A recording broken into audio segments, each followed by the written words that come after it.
Hello everyone, my name is Addison Robinson and I'm a first year student at Blue Mountains International Hotel Management School. For my applied training this term, I'm working in back of house. In this video, I will be showing you how to handle food correctly and safely operate in a commercial kitchen. Before stepping foot in the kitchen, we need to be dressed and groomed appropriately. For our uniform, we need to wear a hat, jacket, apron, pants and shoes.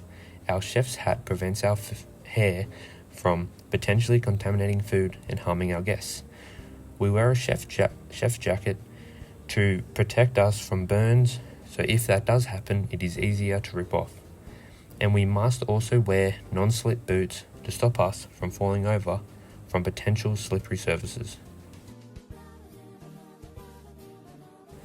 Grooming is just as important. Males must be clean shaven unless they have a beard. If so, it must be well groomed and tidy. No jewellery is to be worn while in the kitchen. This includes no watches, bracelets or chains.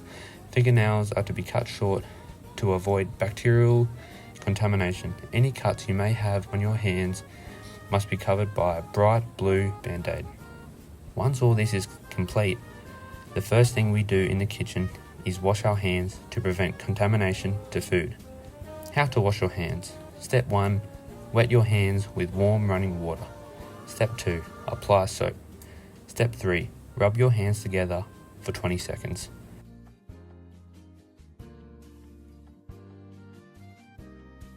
Step 4. Rinse hands. Step 5. Turn tap off using arm. Step 6. Dry your hands with paper towel.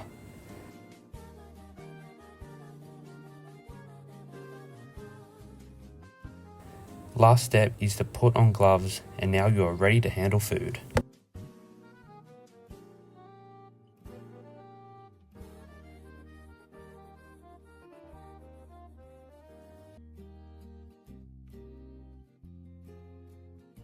In the kitchen, there are 5 different chopping boards. Green is for cutting vegetables, red is for cutting raw meat, white is for cutting dairy and bread, brown is for cutting cooked meat, and blue is for cutting seafood. And don't forget to put a green mat underneath your board to prevent it from slipping. Before cutting anything, rinse your knife first. When travelling through the kitchen with a knife in your hand, make sure the knife is pointing down by your side and inward. Now you are ready to cut some ingredients. When cutting, your other hand should be guiding the knife with your fingers tucked under to reduce the risk of injury. We call this technique the bear claw.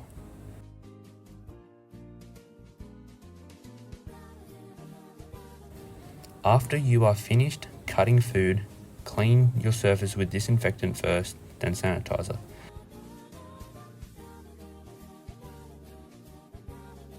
To avoid chemical contamination, do not place chemicals such as cleaning agents next to or near food products. If a restaurant does not employ these safety precautions into their business, it can risk guests getting sick or potentially dying, and the business could get shut down or sued. With my knowledge in this area, I can approach these situations with confidence, especially in my future career.